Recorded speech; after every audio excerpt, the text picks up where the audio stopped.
Assalamualaikum warahmatullahi wabarakatuh. Bismillahirrahmanirrahim. Assalatu wassalamu ala asrofil anbiya'i wal mursalin Sayyidina wa maulana Muhammadin wa ala alihi wa sahbihi ajma'in amma ba'd. Alhamdulillah teman-teman sekalian, kita dapat bertemu lagi dalam mata kuliah Fisiologi Tumbuhan dengan dosen pengampu yakni Ibu Istiqomah MPD. Perkenalkan, kami dari kelompok 9 yang akan membawakan materi dengan judul lemak, asam lemak, dan produk metabolit lainnya pada tumbuhan. Adapun anggota kelompok kami yakni yang pertama Fitri Rasyada Rahmawati, yang kedua saya sendiri Liliani, kemudian yang ketiga ada Siti Nurana. Adapun pembahasan kami meliputi yang pertama yakni lipid pada tanaman, yang kedua fungsi, bahan baku, dan sintesisnya pada tanaman, yang ketiga pemecahan lemak sebagai sumber energi pada perkecambahan biji, yang keempat metabolit lain dan turunan lipid, yang kelima yakni senyawa penting yang merupakan lapisan pelindung tanaman, yang keenam senyawa isoprena, yang ketujuh, produk metabolit sekunder pada tumbuhan, dan yang terakhir yakni alkaloid. Baik, kawan-kawan sekalian, kita masuk ke pembahasan yang pertama yakni lipid pada tanaman. Sebelumnya, apakah kalian tahu lipid atau lemak pada tanaman itu apa? Ya, betul sekali.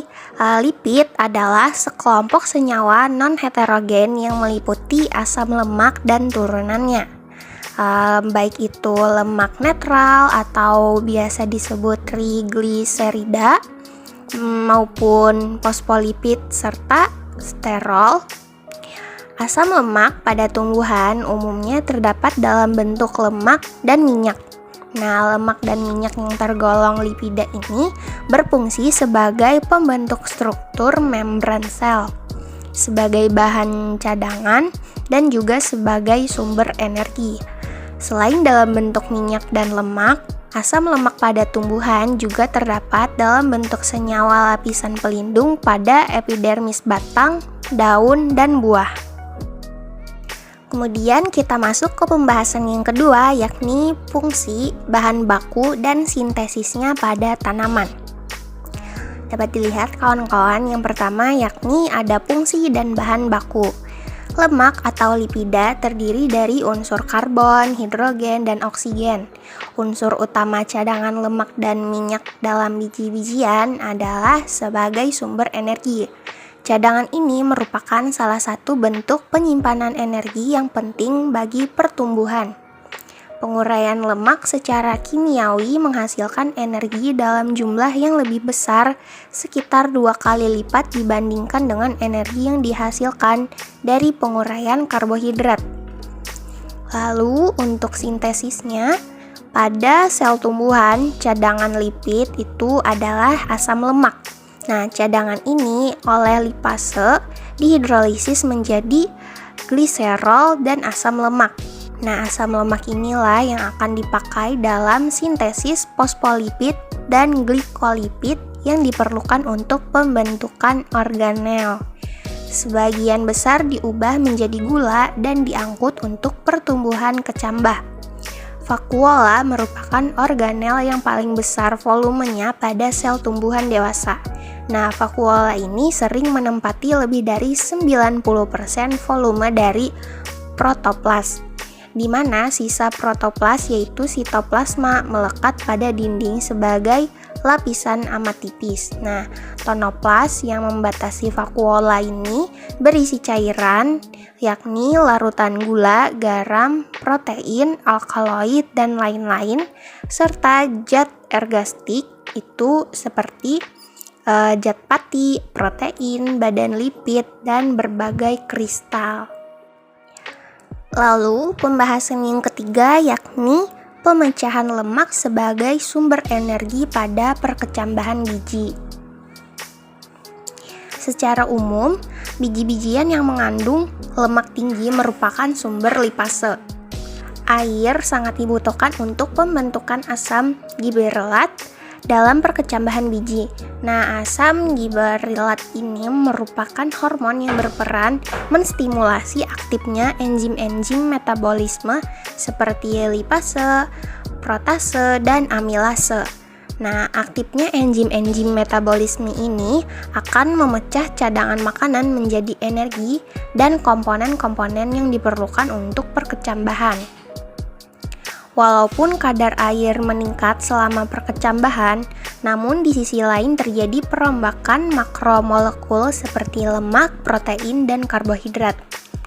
Hasil dari perombakan makromolekul tadi menghasilkan energi, CO2, dan H2O, sehingga ada sebagian unsur yang hilang. Sedangkan selama perkecambahan itu mereka belum mampu melakukan fotosintesis untuk membentuk makromolekul sehingga menyebabkan berat biji turun. Aktivitas lipase selama perkecambahan dipengaruhi oleh kebutuhan energi dan stimulator dalam biji.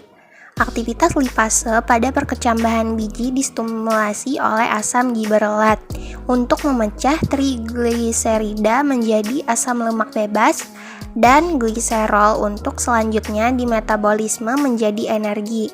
Terjadinya penurunan aktivitas setelah hari keempat karena terjadi hidrolisis protein oleh protase sehingga sebagian lipase kemungkinan ikut terhidrolisis. Oke, kita lanjut ke materi yang selanjutnya yaitu metabolit lain dan turunan lipid. Apakah kamu tahu terdapat proses metabolisme yang memiliki hubungan kolektif yang terintegrasi dari suatu reaksi kimia yang akan dimediasi secara enzimatik. Nah, metabolisme itu dikenal sebagai metabolisme antara.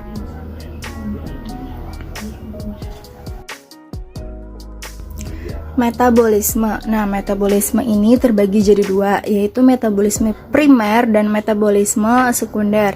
Metabolisme primer yaitu metabolisme yang akan membentuk seluruh proses fisiologis yang akan memungkinkan suatu tumbuhan akan mengalami pertumbuhan melalui proses penerjemahan kode genetik dan akan menghasilkan protein. Sedangkan pada metabolisme sekunder yaitu suatu metabolisme yang biasanya berupa pertahanan hidup yang akan memberikan suatu ciri khas pada tumbuhan tersebut. Metabolit sekunder ini akan membantu tumbuhan untuk mengelola sistem keseimbangan dengan lingkungan yang berupa adaptasi fisiologis pada tumbuhan dengan lingkungannya. Selanjutnya terdapat di layar kalian itu bagian metabolisme, bisa kalian pahami sendiri ya. Oke, kita lanjut ke materi yang selanjutnya yaitu senyawa penting yang merupakan lapisan pelindung tanaman. Apakah kamu tahu terdapat senyawa penting yang merupakan lapisan pelindung tanaman? Nah, senyawa tersebut yaitu senyawa metabolit sekunder. Senyawa metabolit sekunder yaitu senyawa yang berfungsi untuk melindungi tumbuhan karena memiliki kemampuan bioaktivitas atau disebut juga dengan kemampuan khusus yang dimiliki oleh suatu tumbuhan. Oke, tadi sudah pengertiannya. Nah, sekarang kita masuk ke fungsi.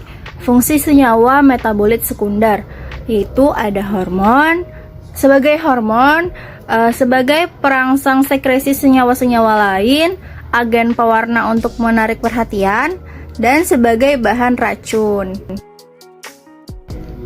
Oke, kita masuk ke pembahasan selanjutnya yaitu senyawa isoprena. Apakah kalian tahu senyawa isoprena itu? Oke, kalau belum tahu, kita lanjut ke pembahasan selanjutnya. Apakah kamu tahu senyawa isoprena itu apa ya? Senyawa isoprena yaitu senyawa yang dapat berfungsi sebagai pertahanan suatu tumbuhan. Biasanya, isoprena ini terdapat pada bagian daun yang dapat meningkatkan suatu adaptasi pada fisiologis tumbuhan terhadap beberapa perubahan yang terjadi di alam. Ternyata, senyawa isoprena juga memiliki rumus kimia loh. Nah, bisa kalian lihat pada layar kalian. Oke, kita masuk ke pembahasan yang terakhir, yaitu sifat-sifat senyawa isoprena. Nah, pada senyawa isoprena ini memiliki sifat yaitu di suhu ruang. Isoprena ini akan memiliki wujud yang berupa cairan bening dan bersifat flammable atau bersifat mudah terbakar. Dan jika isoprena ini tercampur dengan udara, maka akan memicu suatu ledakan yang sangat reaktif. Pada Hevea brasiliensis atau tumbuhan karet memiliki getah yang ada di dalam tumbuhan karet yang berfungsi sebagai pelindung atau pertahanan, karena getah yang ada di dalam pohon karet tersebut memiliki struktur yang sangat lengket apabila disentuh. Materi yang selanjutnya yaitu tentang produk metabolit sekunder pada tumbuhan. Seperti yang telah dijelaskan oleh pemateri sebelumnya, bahwa metabolit sekunder ini adalah sebagian kecil karbon, nitrogen, dan energi yang digunakan untuk mensintesis molekul organik, namun tidak memiliki peran secara langsung dalam pertumbuhan dan perkembangan. Senyawa metabolit sekunder adalah senyawa yang disintesis oleh tumbuhan, mikroba, atau hewan melewati proses biosintesis yang digunakan untuk menunjang kehidupan namun tidak vital, atau jika tidak ada tidak akan mati, sebagaimana gula, asam amino, dan asam lemak. Biosintesis metabolit sekunder ini dapat terjadi pada semua organ tumbuhan, termasuk itu di akar, pucuk, daun, bunga, buah, dan biji. Apa itu senyawa metabolit sekunder?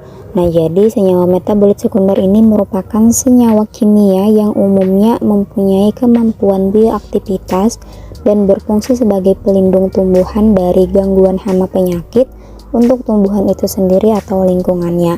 Setiap jenis senyawa metabolit sekunder memiliki fungsi yang berbeda-beda. Senyawa ini tidak esensial untuk kelangsungan hidup tanaman, tapi dia mampu memberikan beberapa manfaat. Metabolit sekunder sendiri berfungsi sebagai mekanisme pertahanan tumbuhan, baik dari cekaman biotik maupun abiotik. Senyawa metabolit sekunder dapat dimanfaatkan oleh manusia sebagai antioksidan atau bahan baku obat. Senyawa metabolit sekunder ini dapat dihasilkan oleh berbagai jenis tumbuhan, termasuk kacang-kacangan seperti kedelai, kacang hijau, kacang tanah, dan kacang potensial lainnya seperti kacang tunggak dan gut yang telah diidentifikasi mengandung antioksidan dan fenolik. Senyawa metabolit sekunder sendiri juga terdapat pada tanaman seperti alkaloid, flavonoid, steroid, saponin, terpenoid, dan tanin. Nah, ini adalah bagian dari fungsi metabolit sekunder pada tumbuhan, di mana metabolit sekunder pada tumbuhan memiliki beberapa fungsi. Yang pertama, sebagai pertahanan terhadap virus, bakteri, dan jamur tumbuhan kompetitor, dan yang terpenting terhadap herbivora. Yang kedua, berfungsi sebagai antraktan untuk polinator dan hewan penyebar biji. Dan yang ketiga, sebagai perlindungan dari sinar UV dan penyimpanan N. Metabolit sekunder sendiri dapat berperan sebagai pelindung, yakni meningkatkan kebugaran reproduktif tumbuhan melalui penghambatan pertumbuhan jamur, bakteri, dan herbivora. Salah satu produk metabolit sekunder yang memiliki fungsi ini adalah phytoalexin. Phytoalexin adalah senyawa antimikroba terberat molekul rendah yang dihasilkan oleh tumbuhan sebagai respon terhadap cekaman biotik dan abiotik. Klasifikasi metabolit sekunder secara sederhana terdiri atas 3 kelompok utama. Yang pertama ada kelompok terpen atau terpenoid yang merupakan kelas metabolit sekunder dengan ciri-ciri tidak larut dengan air. Contoh dari terpenoid adalah volatil, glikosida kardiak, karotenoid, dan sterol. Kelompok yang kedua adalah senyawa fenolik, di mana tumbuhan memproduksi berbagai jenis metabolit sekunder yang mengandung gugus fenol, suatu hidroksil fungsional pada cincin aromatik. Fenolik ini merupakan kelompok yang secara kimiawi heterogen dan hampir 10.000 merupakan senyawa tunggal. Contoh dari senyawa fenolik ini adalah asam fenolat, kumarin, lignan, stilbena, flavonoid, tanin, dan lignin. Yang ketiga itu adalah senyawa yang mengandung nitrogen. yang termasuk dalam kelas ini dikenal sebagai pertahanan anti-herbivore seperti alkaloid dan glikosida sianorganik. Nah, materi yang terakhir ini adalah tentang alkaloid. Apa itu alkaloid? Jadi alkaloid ini adalah senyawa metabolit sekunder terbanyak yang memiliki atom nitrogen dan ditemukan dalam jaringan tumbuhan dan hewan. Sebagian besar senyawa alkaloid ini bersumber dari tumbuh-tumbuhan, terutama tumbuhan Angiospermae. Lebih dari 20% spesies Angiospermae mengandung alkaloid. Karena alkaloid ini dia dapat ditemukan pada berbagai tanaman seperti bunga, biji, daun, ranting, akar, dan kulit batang. Alkaloid umumnya ditemukan dalam kadar yang kecil dan harus dipisahkan dari campuran senyawa yang rumit yang berasal dari jaringan tumbuhan. Alkaloid ini dia bersifat basa dan terasa pahit sehingga dapat mengganti basa mineral dalam mempertahankan kesetimbangan ion dalam tumbuhan. Alkaloid pada tumbuhan berfungsi sebagai racun yang dapat melindungi dari serangga dan herbivora, sebagai faktor pengatur pertumbuhan dan senyawa simpanan yang mampu menyuplai nitrogen dan unsur-unsur lain yang diperlukan oleh tumbuhan tersebut. Nah, berikut ini adalah tumbuhan opium yang mengandung getah, di mana dalam getah ini terdapat senyawa-senyawa alkaloid yaitu berupa tebain, kodein, dan morfin. Golongan alkaloid terbagi menjadi 3. Yang pertama adalah alkaloid sebenarnya atau true alkaloid. Alkaloid jenis ini mempunyai kerangka cincin heterosiklik yang mengandung atom nitrogen. Biosintesis alkaloid jenis ini berasal dari asam amino, contohnya atropin, nikotin, dan morfin. Golongan yang kedua adalah protoalkaloid. Jadi jenis alkaloid ini dia tidak memiliki cincin heterosiklik yang mengandung nitrogen dan merupakan turunan dari asam amino. Contohnya adalah ephedrin, mesaklin, dan adrenalin. Yang ketiga itu adalah pseudoalkaloid. Jenis alkaloid ini dia punya cincin heterosiklik yang mengandung atom nitrogen namun bukan merupakan turunan dari asam amino.